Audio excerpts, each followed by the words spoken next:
بسم اللہ الرحمن الرحیم۔ صحرا کی آگ، مصنف اسلم راہی M.A۔ اسلامی لشکر سرکش آندھی اور طوفان کی طرح سفر کرتا ہوا دمشق سے جنوب و مغرب کی طرف بڑھا۔ ارض فلسطین کے بائیں بازو کے ساتھ ساتھ آگے بڑھتے ہوئے لشکر بترا اور ایلا شہروں کے درمیان سے گزرتا ہوا مغائر شعیب میں آ کر رکا۔ یہاں لشکر نے آدھی رات سے اگلے 2 روز دوپہر تک قیام کیا، پھر دوبارہ آگے بڑھنا شروع کیا۔ بحیرہ کلزم جہاں ایک طرف نیل کے ڈیلٹا کی طرف جاتے ہوئے سیدھا آگے اور دوسری طرف ایلا شہر کی طرف دائیں طرف بڑھتے ہوئے کسی پرندے کی کھلی ہوئی چونچ کی سی شکل بناتا ہے، وہاں لشکر نے اپنی رفتار اور تیز کر لی تھی، اور لکودک صحرا کو عبور کرنے کے بعد جبل موسیٰ کے ساتھ ساتھ وادی شعیب سے نکل کر وہ وادی طوا میں داخل ہو گیا تھا۔ اس وقت تک شام ہو گئی تھی۔ وادی طوا اور کوہستان سینا کے دامن میں لشکر نے اپنے خیمے نصب کر کے قیام کر لیا تھا۔ جس وقت حسان اور احمد کے خیمے نصب ہو رہے تھے اور لشکر کے جوان خوراک اور رسد کا سامان سے لدے ہوئے اونٹوں کو بٹھا رہے تھے، حسان نے اپنا گھوڑا احمد کے قریب لاتے ہوئے کہا، اس وقت ہم وادی طوا میں ہیں۔ تم نے کہا تھا کہ تم بحیرہ کلزم اور وادی طوا کے کنارے بسنے والے قزاقوں اور بردہ فروشوں سے نمٹنا چاہتے ہو۔ اب بولو، تمہارا کیا لائحہ عمل ہے؟ اس مہم کے لیے کس قدر لشکر کی ضرورت ہوگی؟ احمد نے ایک نظر ان جوانوں پر ڈالی جو اس کا خیمہ نصب کر رہے تھے، پھر اس نے حسان کی طرف دیکھتے ہوئے کہا، اس مہم کے لیے زیادہ سے زیادہ 2000 جوان درکار ہوں گے۔ اگر وہ سمندر کے کنارے نہ ہوتے تو میں 1000 جوان پر ہی اکتفا کرتا، لیکن ان کا بحری راستہ بھی روکنا ہوگا تاکہ وہ اپنی کشتیوں میں سوار ہو کر بحیرہ کلزم پار کر حبشہ کی طرف فرار ہونے میں کامیاب نہ ہو جائیں۔ حسان نے اپنے گھوڑے کو ایڑ لگا کر آگے بڑھاتے ہوئے کہا، تو پھر آؤ، 2000 جوانوں کو ساتھ لے کر اپنی اس مہم پر روانہ ہوں۔ احمد نے اسے روکتے ہوئے کہا، ٹھہریے، میری بات سنیے۔ حسان رک گیا۔ احمد اپنا گھوڑا آگے بڑھا کر اس کے پہلو میں آیا اور حسان کی طرف دیکھتے ہوئے کہا، اے امیر، آپ یہیں رہیں اور لشکر کی دیکھ بھال کریں۔ میں 2000 جوانوں کے ساتھ ان قزاقوں سے نبٹ کر جلد ہی لوٹ آؤں گا۔ حسان نے مسکراتے ہوئے کہا، کل کو یہ تو نہ کہو گے کہ کسی نیک کام میں حسان نے میرا ساتھ نہ دیا؟ احمد نے چھاتی نکالتے ہوئے کہا، یا امیر، میں ایسی بات نہیں کہہ سکتا، واللہ مجھے آپ کی ذات پر فخر ہے۔ حسان نے بڑی فراخ دلی کا مظاہرہ کرتے ہوئے کہا، تو پھر اپنی پسند کے 2000 جوان لو اور اپنی مہم پر روانہ ہو جاؤ۔ احمد فوراً وہاں سے ہٹا۔ وقت ضائع کیے بغیر اس نے 2000 جوان علیحدہ کیے اور انہیں لے کر وہ جنوب کی طرف روانہ ہو گیا۔ راستے میں احمد نے ان 2000 جوانوں کو حملہ آور ہونے کا طریقہ کار سمجھا دیا تھا، یہاں تک کہ وہ بحری قزاقوں کی بستی کے نزدیک پہنچ گئے۔ احمد وہاں رک گیا۔ 700 جوانوں کو علیحدہ کر کے اس نے قزاقوں کی بحری ناکہ بندی کو روانہ کر دیا، اور یہ جوان دائیں طرف سے ایک لمبا چکر کاٹ کر قزاقوں کی بستی اور سمندر کے کنارے کھڑی ان کی کشتیوں کے درمیان حائل ہو گئے۔ اس کے علاوہ 400 جوان احمد نے ان قزاقوں کے دائیں بائیں بھی مقرر کر دیے تاکہ وہ کسی سمت سے بھی فرار نہ ہونے پائے۔ احمد کو جب یقین ہو گیا کہ اس کے مقرر کیے ہوئے دستے اپنی اپنی گھات میں چلے گئے ہوں گے، تو 500 سواروں کے ساتھ بستی کی طرف بڑھا۔ چمڑے کے خیموں پر مشتمل وہ بستی ایک وسیع رقبے میں پھیلی ہوئی تھی۔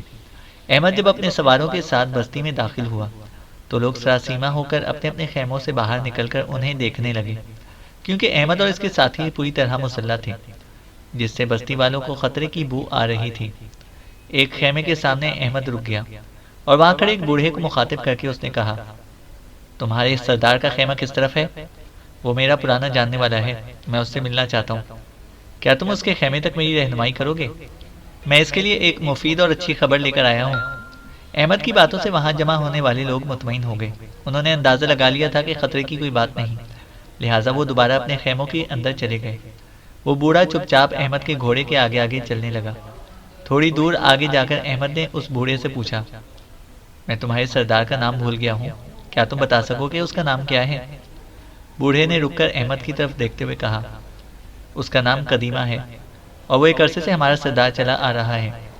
اس نے اپنی کوششوں سے ہمیں خوشحال اور غم روزگار سے بے فکر کر دیا ہے۔ ایک خیمے کے سامنے وہ بوڑھا رک گیا اور احمد کی طرف دیکھتے ہوئے کہا، یہی سردار قدیمہ کا خیمہ ہے۔ اتنی دیر میں ادھیڑ عمر کا ایک آدمی اس خیمے سے نکلا اور احمد کی طرف دیکھتے ہوئے اس نے پوچھا، میرا ایک آدمی پہلے ہی مجھے بتا گیا ہے کہ تم مجھ سے ملنا چاہتے ہو. بولو تم کون ہو اور کس غرض سے ہماری بستی میں داخل ہوئے ہو. اس وقت رات خوب گہری ہو گئی تھی اور شمال کی طرف سے آنے والی تیز سرد ہواؤں سے خیمے کے پردے پھڑپڑا رہے تھے. چاند کی چاندنی میں احمد نے دیکھا کہ بوڑھا سردار وہی تھا جس نے اس کے منہ پر کبھی تمانچہ مارا تھا اور اس کا چہرہ داغنے کا حکم دیا تھا. اس کی بھوری داڑھی اب سفید ہو گئی تھی اور جوانی بڑھاپے میں ڈھل گئی تھی. احمد نے اپنے چہرے سے خود کا نقاب ہٹایا اور اپنے بائیں گال کی طرف اشارہ کر کے اس نے پوچھا, کیا تم اس داغے ہوئے نشان کو پہچانتے ہو؟ قدیمہ نے بوکھلائی ہوئی آواز میں پوچھا. ایسی باتوں سے تمہارا کیا مطلب ہے؟ احمد نے کہا, کیا تمہیں خبر نہیں؟ تم نے اپنے قزاق ساتھیوں کے ساتھ اس وقت ہم پر شب خون مارا جب میرا قبیلہ بنو کندا یمن سے مصر کی طرف سفر کرتے ہوئے وادی شعیب میں خیمہ زن تھا. مجھے پہچانو, میں وہی ہوں جسے تو نے سرکش اور خونخوار جان کر اردیہ شہر کے بادشاہ کسیلہ کے ہاتھ فروخت کر دیا تھا. کیا تجھے خبر نہیں کہ میں مسلمان ہوں اور ایک جنگ میں کسیلہ کو بھی میں قتل کر چکا ہوں؟ اب تمہاری اور تمہاری ساتھیوں کی باری ہے. میں تم سے تمہارے گناہوں کا پورا حساب لوں گا. قدیمہ نے ایک طنزیہ کہکا لگاتے ہوئے کہا, اے اجنبی, یہ تیری بھول ہے. تم صرف ان چند مٹھی بھر جوانوں کے ساتھ مجھ سے ٹکرانے چلے آئے ہو. ابھی وقت ہے کہ واپس لوٹ جاؤ, ورنہ میرے جنگجو تمہارے ان ساتھیوں کو لمحوں کے اندر زمین میں دفن کر کے ان کے کفن کی حرارت تک کو بجھا دیں گے. احمد نے اپنی تلوار بے نیام کر لی اور اس کے ساتھ ہی اس کے جوان بھی اپنی تلواریں سونت چکے تھے. اپنے گھوڑے کو ذرا آگے بڑھاتے ہوئے احمد نے کہا, اے بد اندیش, میرے ساتھ ایسے رفیقان سفر ہیں جو جمال حق کے مظہر اور رموز رب کے محرم بن کر تمہاری بستی پر نزول کریں گے, اور ہمارا خوف اور تمہارے ساتھیوں کی چیخیں تمہارے کانوں میں اس طرح داخل ہوں گی جیسے سنسان راہوں پر ٹاپوں کی آوازیں گونجتی ہیں. قسم مجھے صاحب یاسین و طٰہٰ کی, تمہاری بستی کے چاروں طرف پھیلا ہوا میرا لشکر جب تمہاری بستی پر حملہ آور ہوگا تو تم ایسا محسوس کرو گے کہ گویا ستاروں کی گردش رک گئی ہو, تمہارے ذہن کے دریچے بند ہو گئے ہوں اور زمین کی راہیں بے نشان اور دھندلی ہو گئی ہوں. جس طرح کبھی تو نے میرے قبیلے پر شب خون مارا تھا, ایسے ہی, ہاں قدیمہ, ایسے ہی آج میں تیری بستی پر بھی لہو کی بارش کروں گا اور ان خیموں کے ہر تاک و ترم کو خون آلود کر دوں گا. قدیمہ نے پھر ڈھٹائی سے کہا, میں تمہاری ہتھ کنڈوں سے میں آنے والا نہیں. میں اس قدر جانتا ہوں جس طرح شجر بہار آور تیز آندھی میں اپنے پھل گرا دیتا ہے, ایسے ہی تیرے جوان بھی اس وقت زمین پر گر رہے ہوں گے جب میں اپنے جوانوں کو حملہ آور ہونے کا حکم دوں گا. احمد نے فوراً اپنے پیچھے کھڑے ہوئے 2 سپاہیوں کی طرف اشارہ کیا. انہوں نے فوراً جلتی ہوئی ایک مشعل سے 2 تیروں کو آگ دکھائی اور انہیں مشرق اور مغرب کے رخ پر ہوا میں چلا دیا. ان جلتے ہوئے تیروں کا فضا میں بلند ہونا تھا کہ بستی کے 3 اطراف میں اللہ اکبر کی گونجدار آواز بلند ہوئی اور احمد کے ساتھی قزاقوں پر حملہ آور ہو گئے. احمد نے پلک جھپکنے میں تلوار مار کر قدیمہ کی گردن کاٹ دی اور پھر وہ اپنے ساتھیوں کے ساتھ بستی کے وسطی حصے پر حملہ آور ہو گیا. قزاقوں نے اپنا دفاع کرنے کی بھرپور کوشش کی لیکن وہ احمد کے طوفانی حملوں کے سامنے ناکام رہا. انہوں نے بھاگنے کی کوشش کی لیکن مسلمان ان کا ایسا محاصرہ کر چکے تھے کہ وہ بھاگ بھی نہ سکے, یہاں تک کہ احمد نے قزاقوں کے ہر فرد کو موت کے گھاٹ اتار دیا. احمد نے ان کے خیمے اکھڑوا لیے اور ان کے اندر جمع شدہ اور کارآمد سامان انہی کے جانوروں پر لاد کر وہ شمال کی طرف روانہ ہو گیا تھا جہاں جبل سینا کے دامن میں اس کے لشکر کا خیمہ زن تھا. احمد جب اپنے 2000 ساتھیوں اور سامان سے لدے انگنت جانوروں کے ساتھ وادی سینا میں پڑاؤ کیے اپنے لشکر میں داخل ہوا. اس وقت سردی سے بچنے کے لیے جگہ جگہ آگ کے الاؤ روشن تھے اور لشکر کے لیے کھانا بھی تیار ہو چکا تھا. آگ کے ایک الاؤ کے قریب لشکر کا سپہ سالار حسان بن نعمان کھڑا سامان سے لدے ان جانوروں کو خوشی اور حیرت کے ملے جلے جذبات میں دیکھ رہا تھا جو احمد ان قزاقوں کو شکست دینے کے بعد اپنے ساتھ لایا تھا. اسی الاؤ کے پاس آ کر احمد اپنے گھوڑے سے اتر گیا جس کے پاس حسان کھڑا تھا. ایک سپاہی بھاگ کر آگے بڑھا اور احمد کے گھوڑے کی باگ پکڑ کر اسے ایک طرف لے گیا. لشکر کے سپاہیوں کی خاصی تعداد فوراً حرکت میں آ گئی اور وہ سامان کو جانوروں سے اتار کر چمڑے کے خیموں میں منتقل کرنے لگے. احمد جو ہی الاؤ کے پاس آیا, حسان نے فوراً اپنے آگے بڑھ کر اس سے مسافہ کرتے ہوئے کہا, مجھے امید نہ تھی کہ تم اس قدر جلدی اس مہم سے لوٹ آؤ گے. میں تمہیں مبارکباد دیتا ہوں. تم مال غنیمت کے جو یہ جانور لے کر آئے ہو یہ بھی میری امیدوں سے کہیں زیادہ ہیں. قزاقوں پر فتح ہماری ایک اچھی ابتدا ہے. احمد, یہ وہی وادی طوا ہے جس میں بنی اسرائیل پر من و سلوہ کا نزول ہوا تھا. من سفید رنگ کے دھنیے کے برابر دانے تھے جو وادی طوا میں اللہ تعالیٰ نے بنی اسرائیل پر نازل کیے۔ بنی اسرائیل انہیں اکٹھا کر کے پیستے اور اس کی روٹیاں پکا کر کھاتے۔ بعد میں انہوں نے سلوا کی خواہش کی۔ سلوا ایک قسم کے پرندے تھے جو پانی کی طرف سے آتے تھے اور بنی اسرائیل انہیں پکڑ کر پکا لیتے تھے۔ بعد میں اس وادی کے اندر حضرت موسیٰ علیہ السلام نے اپنا عصا مارا اور بحکم ربی جس چٹان پر انہوں نے عصا مارا اس کے اندر سے پانی کے 12 چشمے پھوٹ نکلے تھے۔ اس وادی میں ہاتھ آنے والا یہ مال غنیمت ہم بھی اپنے رب کی طرف سے من و سلوا ہی سمجھیں گے، حسان کہہ رہا تھا۔ احمد نے آگ سے قریب ہوتے ہوئے کہا، میں نے ان سب رہزنوں اور قزاقوں کو موت کے گھاٹ اتار دیا ہے۔ اس مال غنیمت میں کھانے کی اشیاء کے علاوہ نقدی اور دیگر قیمتی سامان بھی ہے۔ میں نے اپنے جوانوں سے کہہ دیا ہے کہ وہ سارا سامان علیحدہ علیحدہ کر کے رکھیں۔ حسان نے مسکرا کر احمد کا ہاتھ تھامتے ہوئے کہا، آؤ پہلے کھانا کھا لیں۔ حسان احمد کا ہاتھ پکڑ کر اپنے خیمے کی طرف لے کر جا رہا تھا۔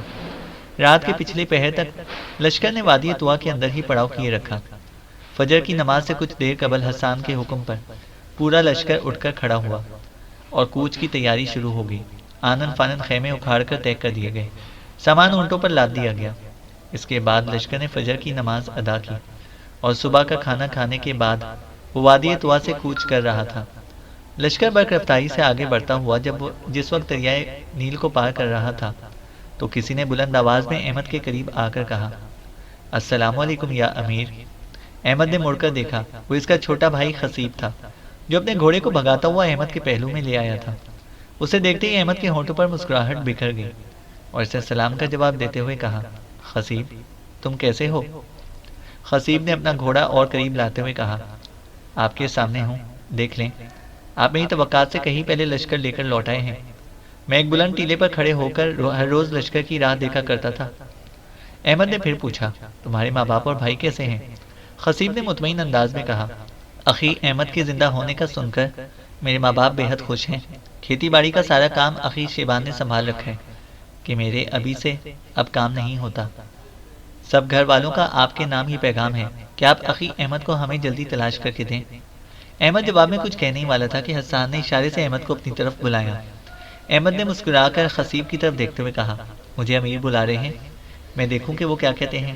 احمد حسان کی طرف چلا گیا جو لشکر سے آگے آگے اس سے ذرا دائیں طرف تھا۔ خصیب دوسرے سپاہیوں کے اندر گھل مل گیا۔ برکا شہر کے پاس سے گزرتے ہوئے وہ 8 سپاہی بھی لشکر میں شامل ہو گئے تھے جنہیں احمد نے قرطاجنہ کی اسیری سے رہائی دلائی تھی۔ یہ سپاہی چونکہ پہلی جنگوں میں حصہ لینے کے باعث اکثر افریقی شہروں کے میلے وقوع سے آشنا تھے، لہٰذا ان سے اب دشمن کی جاسوسی کا کام لیا جا رہا تھا۔ افریقی حکمرانوں کو بھی اسلامی لشکر کی آمد سے متعلق اطلاعات مل چکی تھیں اور انہوں نے ایک متحدہ لشکر ترتیب دیا تھا جن میں رومن، فرانسیسی اور بربر شامل تھے۔ اس متحدہ لشکر میں کوہستان اور اس کی ساحرہ ملکہ جرارہ بھی شامل نہ ہوئی تھی کیونکہ اس کی انفرادی طاقت افریقہ کے اس متحدہ لشکر سے کہیں زیادہ تھی اور وہ کسی سے اتحاد کرنے کی ضرورت محسوس نہ کرتی تھی۔ اس کے علاوہ وہ اپنے سحر کے زور سے چند ایسے محیر العقول کام انجام دے چکی تھی کہ بربر اس کے بت بنا کر اس کی پوجا کرتے تھے۔ وہ بربروں میں اس قدر ہر دل عزیز اور مقبول تھی کہ اس کے ایک اشارے پر وہ اپنا گلا تک کٹوانے پر رضامند ہو جاتے تھے۔ اسی بنا پر وہ اپنے آپ کو ناقابل شکست سمجھتی تھی، اولاً تو اس کے سحر اور ثانیاً اس کی بے پناہ فوجی قوت کی بنا پر کوئی بھی حکمران اس کی طرف آنکھ اٹھا کر نہ دیکھتا تھا، نہ ہی کسی نے آج تک اس پر حملہ آور ہونے کی جرت کی تھی۔ گو وہ اپنی عمر کے اس حصے میں تھی جہاں سے جوانی نشیب کی طرح بھاگنا شروع ہو جاتی ہے۔ اس کے باوجود وہ ایک حسین اور پرکشش اور سحر زدہ کر دینے والی عیار خوبصورت، جاہو جلال اور شاہانہ وقار رکھنے والی عورت تھی۔ وہ بربروں میں ایسے ہی ہر دل عزیز اور مقدس سمجھی جاتی تھی جیسے قدیم بت پرست لوگوں میں اشروت دیوی کی پوجا کی جاتی تھی۔ قرطاجنہ شہر سے 12 میل جنوب مشرق میں جبکہ حسان اور احمد اپنے لشکر کے ساتھ برق رفتاری سے قرطاجنہ شہر کی طرف بڑھ رہے تھے، ایک دم رک گئے اور اپنے لشکر کو بھی انہوں نے اپنے پیچھے روک دیا تھا۔ لشکری فوراً حرکت میں آئے اور وہاں پڑاؤ کرنے لگے۔ ان کے سامنے ریت کے ٹیلوں کے اندر دشمن بھی خیمہ زن تھا، شاید وہ صحرا کے اس حصے کو میدان جنگ بنانے کا عزم کر چکے تھے۔ حسان کو بھی اس کے جاسوس دشمن کے پڑاؤ کی خبر دے چکے تھے، اس لیے اس نے سیدھا دشمن کا رخ کیا اور اس کے سامنے پڑاؤ کر لیا تھا۔ اس وقت شام ہونے کو تھی اور سورج مغرب میں خوب نیچے جھک گیا تھا۔ دشمن کے لشکر میں آگ کے الاؤ روشن ہو گئے تھے، جس کا مطلب تھا کہ وہ رات کے وقت جنگ کرنے کا ارادہ نہیں رکھتے تھے۔ مسلمانوں نے بھی خیمے نصب کرنے کے بعد اپنے لشکر میں الاؤ روشن کر لیے تھے اور کھانے کا انتظام ہونے لگا تھا۔ تاہم ہنگامی حالات سے نمٹنے کے لیے لشکر کے کلب اور میمنہ جنگ کرنے کے لیے پوری طرح مسلح اور تیار کھڑے تھے۔ حسان اور احمد کے خیمے جو بالکل قریب قریب تھے، جب ان کے سامنے بھی آگ کا الاؤ روشن ہو گیا تو وہ دونوں بھی اپنے آپ کو گرم کرنے کے لیے اس الاؤ کے پاس آ کر کھڑے ہوئے۔ ان کے دائیں بائیں کلب اور میمنہ جنگ کرنے کی حالت میں تیار کھڑے تھے۔ آگ پر ہاتھ پھیلاتے ہوئے احمد نے حسان کو مخاطب کرتے ہوئے کہا، یا امیر، میرے ذہن میں 3 ایسی ترکیبیں ہیں، اگر ہم ان پر عمل کریں تو رات کے وقت ہم دشمن پر اچانک حملہ آور ہونے کے خطرے سے بھی بچ سکتے ہیں اور اگلے روز جنگ میں دشمن کو شکست کے آثار بھی پیدا ہو سکتے ہیں۔ حسان نے بھی احمد سے قریب ہو کر آگ پر ہاتھ پھیلاتے ہوئے کہا، کہو، اگر وہ قابل عمل ہوئیں تو میں انہیں اپنی تجویز پر ترجیح دوں گا۔ احمد نے سرگوشی میں کہا، اولاً لشکر کے سامنے جگہ جگہ لمبی لمبی لکڑیاں نصب کی جائیں اور ان پر مشعلیں باندھ کر انہیں روشن کر دیا جائے، تاکہ رات کے وقت اگر دشمن ہمیں دھوکہ دے اور ہم پر حملہ آور ہونے کی کوشش کریں تو وہ پہرا دینے والوں کو دور سے دکھائی دے سکیں اور وہ بر وقت ہمیں مطلع کر سکیں۔ حسان کے لبوں پر مسکراہٹ پھیل گئی۔ اسے اطمینان کا اظہار کرتے ہوئے کہا، دشمن کے اچانک حملے سے بچنے کا یہ ایک نہایت معقول اور آسان طریقہ ہے، میں ابھی اس پر عمل کرنے کا حکم دے دیتا ہوں۔ لکڑیاں ہمارے پاس کافی تعداد میں ہیں، اس کے علاوہ ہم منجنیقوں کی لکڑیاں بھی اس مقصد کے لیے استعمال کر سکتے ہیں۔ اب اپنی دوسری تجویز کہو۔ احمد پہلے سے کہیں زیادہ رازداری میں کہہ رہا تھا، یا امیر، کم از کم 500 ایسے تیر انداز چنے جائیں جن کا نشانہ بے خطا ہو۔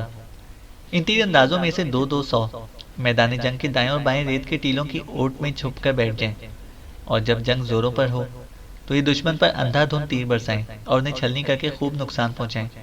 اس وقت دشمن چونکہ سامنے کی سمت ہمارے ساتھ جنگ میں بری طرح مصروف ہوگا، اس لیے اس نئی آفت پر وہ بدحواس ہوگا اور تیر اندازوں کے ہاتھوں نقصان اٹھائے گا۔ باقی 100 تیر انداز دشمن کی پشت پر جا کر اپنی کمین گاہوں میں بیٹھ جائیں، اور جب دائیں بائیں طرف والے تیر انداز اپنا کام شروع کریں، وہ فی الفور دشمن کے پڑاؤ کے خیموں پر آتشی تیر برسائیں۔ ایسی صورت میں دشمن کے پڑاؤ میں آگ لگ جائے گی اور اس کے لڑنے کی صلاحیت بری طرح متاثر ہوگی، لیکن شرط یہ ہے کہ یہ سب تیر انداز آج رات کے پچھلے پہر اپنی اپنی مناسب جگہیں سنبھال کر بیٹھ جائیں۔ حسان نے متاثر ہو کر احمد کے کندھے پر پیار سے ہاتھ رکھتے ہوئے کہا، تمہاری دوسری تجویز بھی قابل قبول اور عمدہ ہے، اب تیسری کہو۔ احمد پھر کہہ رہا تھا، کم از کم 3000 سوار اور علیحدہ کر کے رات کے وقت ہی اپنے لشکر کے بہت پیچھے بٹھا دیے جائیں۔ جب جنگ اپنے عروج پر ہو تو یہ سوار اپنے گھوڑوں کو خوب سرپٹ دوڑاتے ہوئے اللہ اکبر کی صدائیں بلند کرتے اور صحرا کے اندر دھول اڑاتے ہوئے ایک نیم دائرے کی صورت میں حملہ آور ہوں۔ اس سے دشمن یہ اندازہ لگائے گا کہ ہماری کمک آ رہی ہے اور شاید اس کے پیچھے کوئی اور لشکر بھی ہو۔ اس طرح دشمن کے سپاہی جنگ سے جی چرانے لگیں گے۔ دشمن کے دائیں بائیں اور پشت پر گھات میں بیٹھے ہوئے تیر انداز بھی اپنا کام اس وقت شروع کریں جب یہ 3000 سوار حملہ آور ہوں۔ اس کا ایک اور فائدہ بھی ہوگا، دشمن بھی اگر ہمارے خلاف ایسا ہی جال پھیلانے کی کوشش کرے تو یہ 3000 سوار اسے ناکام بنا دیں گے۔ یا امیر، آپ دیکھ رہے ہیں دشمن کی تعداد میں ہم سے کئی گنا زیادہ ہے، اس میدان میں ہمیں ہر حالت میں اسے شکست دینا ہوگی۔ اس کے دور رس نتائج نکلیں گے، رومنوں، فرانسیسیوں اور بربروں پر ہمارا رعب و خوف طاری ہو جائے گا اور مغرب کی طرف پیش قدمی کرتے ہوئے ہمیں نسبتاً دشمن کی کم مزاحمت کا سامنا کرنا پڑے گا۔ حسان جواب میں کچھ کہنا ہی چاہتا تھا لیکن خاموش رہا، کیونکہ ایک سپاہی ان دونوں کا کھانا لا رہا تھا۔ تھوڑی دیر بعد وہ دونوں وہیں آگ کے الاؤ کے پاس بیٹھے کھانا کھا رہے تھے۔ دوسرے روز سورج طلوع ہوتے ہی دشمن کے لشکر میں جنگ کے طبل بجنے لگے۔ جوانوں کا دل بہلانے کے لیے لشکر میں رومن اور حسین فرانسیسی عورتیں بھی تھیں، جو عشقیہ گیت گانے کے علاوہ اپنے سپاہیوں کو اپنی محبت اور قرب کا فریب دے کر جنگ کے لیے ابھار رہی تھیں۔ پڑاؤ کے خیموں کے اندر بھی کافی عورتیں تھیں جو لشکر کے سپاہیوں کو جنگ کے دوران ہتھیار اور پانی فراہم کرنے پر مامور تھیں۔ ایک جنوں اور طوفان تھا جو اس وقت کرتاجنہ کے اس لشکر میں برپا تھا، جس میں حسین کنواری لڑکیاں ادھر ادھر بھاگتی پھر رہی تھیں۔ اسلامی لشکر میں کچھ جوان دفیں بجا بجا کر رزمیہ گیت گانے لگے تھے۔ دونوں لشکروں میں جنگ کے لیے صفیں درست ہونے لگی تھیں۔ حسان نے اپنے لشکر کے میمنہ اور میسرہ کو اپنے 2 عمدہ اور کوہ شکن سالاروں کے حوالے کیا تھا اور احمد کو اس نے اپنے ساتھ کلب میں رکھا تھا۔ احمد کا چھوٹا بھائی خصیب بھی قلب میں ہی تھا۔ تھوڑی دیر بعد میدان میں ایک رومن اترا۔ وہ ایک عمدہ نسل کے گھوڑے پر سوار تھا۔ اس کے جسم پر زرہ، جوشن اور لوہے کے خول چمک رہے تھے، اور اس کے سر پر پیتل کا مضبوط کلی دار خود تھا۔ اس کے دائیں ہاتھ میں سیدھے پھل کی تلوار اور بائیں ہاتھ میں ڈھال تھی۔ ایک فالتو ڈھال اس نے اپنی پشت پر بھی لٹکا رکھی تھی۔ شاید ایسا اس نے اس لیے کیا تھا کہ اپنی پشت کو محفوظ بنا سکے۔ اپنے گھوڑے کو بھگاتا، اسے کلیلیں کراتا اور کوئی قدیم اندلسی گیت گاتا ہوا میدان میں اترا۔ میدان کے وسط میں آ کر اس نے اپنے گھوڑے کو چند ثانیوں تک ایک گول چکر کی صورت میں سرپٹ بھگایا، پھر اسے مقابلے کے لیے للکارا۔ احمد اپنا گھوڑا حسان کے قریب لایا اور وحشیانہ جوش میں اس نے کہا، یا امیر، میدان میں اترنے والا یہ رومن زیادہ دیر تک میدان میں اپنے گھوڑے سے کلیلے نہ کرانے پائے گا۔ مجھے میدان میں اترنے دیجیے کہ میں ان کے اندر ہی پل کر جوان ہوا ہوں۔ میں ان کے لڑنے کے ہر فریب اور اپنے مقابل پر قابو پانے کے ہر فن سے واقف ہوں۔ یاد رکھیے امیر، یہ انفرادی مقابلہ دونوں لشکروں پر خوب اثر انداز ہوگا۔ جو لشکر بھی انفرادی جنگ ہارے گا، اس کے سپاہیوں کے حوصلے پر ایک ضرب پڑے گی، جبکہ جیتنے والے اور بے باک اور نڈر ہوں گے۔ مجھے میدان میں اترنے کی اجازت دیجیے۔ یا امیر، میں آپ کو یقین دلاتا ہوں، میں میدان میں مقابلے کے لیے للکارنے والے اس رومن کو کسی بت کی طرح توڑ کر لخت لخت کر دوں گا۔ میں آپ کو مایوس نہ کروں گا۔ حسان نے اپنا گھوڑا اور قریب لا کر احمد کے شانے پر ہاتھ رکھتے ہوئے کہا، میرے عزیز، میرے دوست، میرے بھائی، میں تمہارے جذبے کی قدر کرتا ہوں، تمہارے اس طوفانی جوش کی داد دیتا ہوں۔ جاؤ، میں تمہیں اپنے رب کے حوالے کرتا ہوں۔ احمد کا سر وہیں زین کے ہتھے پر جھک گیا اور اس نے نہایت انکساری اور عاجزی سے پرسوز آواز میں کہا، اے خداوند قدوس اور مہربان، بارگاہ یثرب اور صحیح و صفا و مروہ کے طفیل، اس جنگ میں مجھے کامران و سرخرو رکھنا۔ اے اللہ، دشمن کے شر کے سامنے میرے بازوؤں کو مضبوط و محکم اور میرے جذبوں کو ثابت قدم و پرعزم رکھنا۔ حسان بڑی عقیدت سے احمد کو دیکھ رہا تھا۔ احمد نے اپنی دعا ختم کی اور گھوڑے کو ایڑ لگا کر وہ میدان میں اتر گیا۔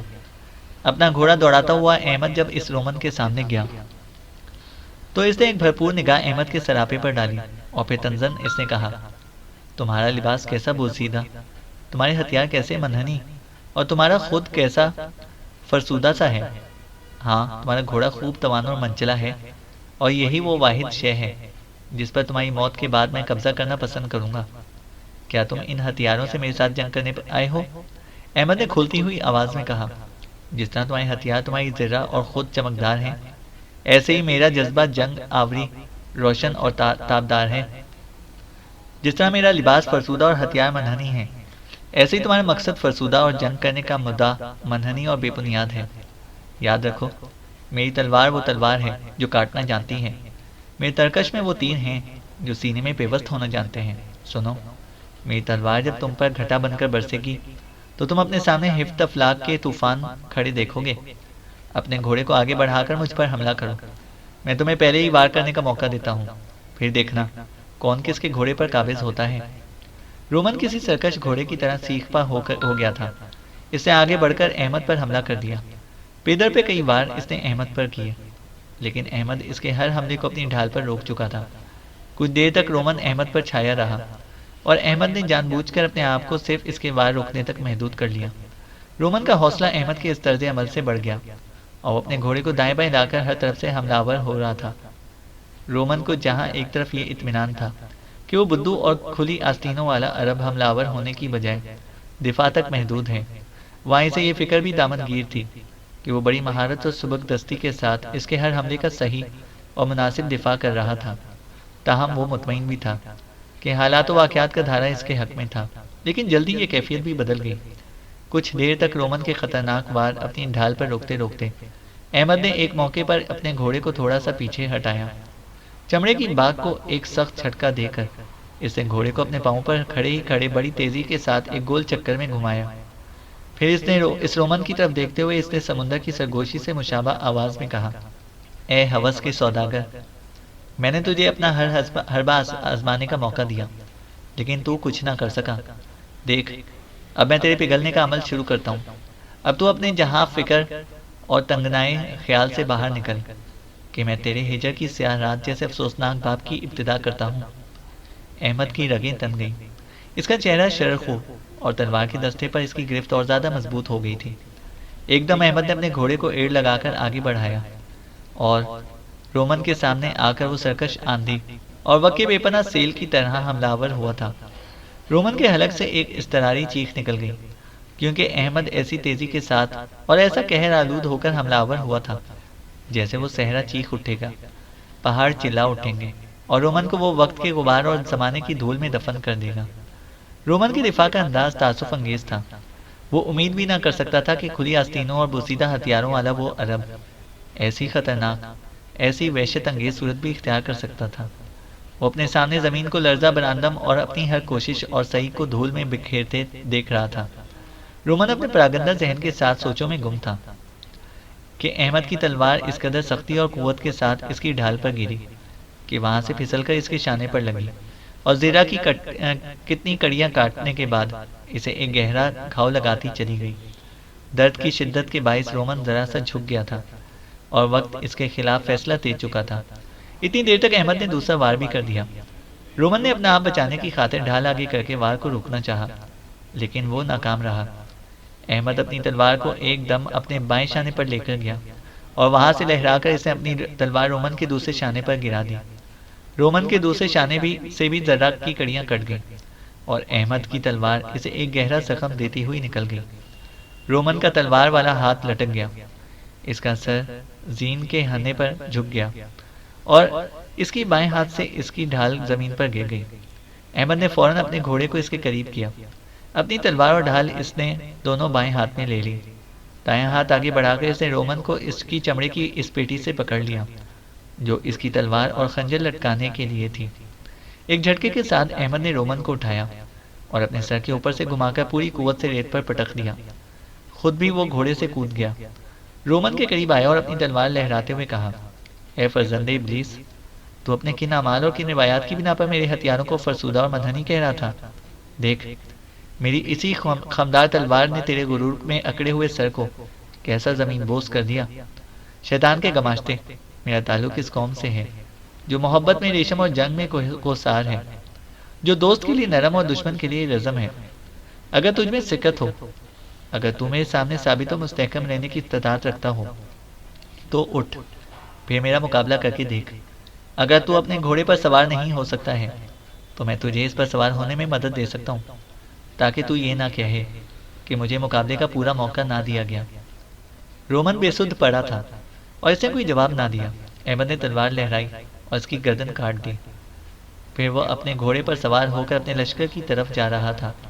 انفرادی جنگ کے ختم ہوتے ہی کرتاجنہ کے متحدہ لشکر نے آگے بڑھ کر اسلامی لشکر پر حملہ کر دیا۔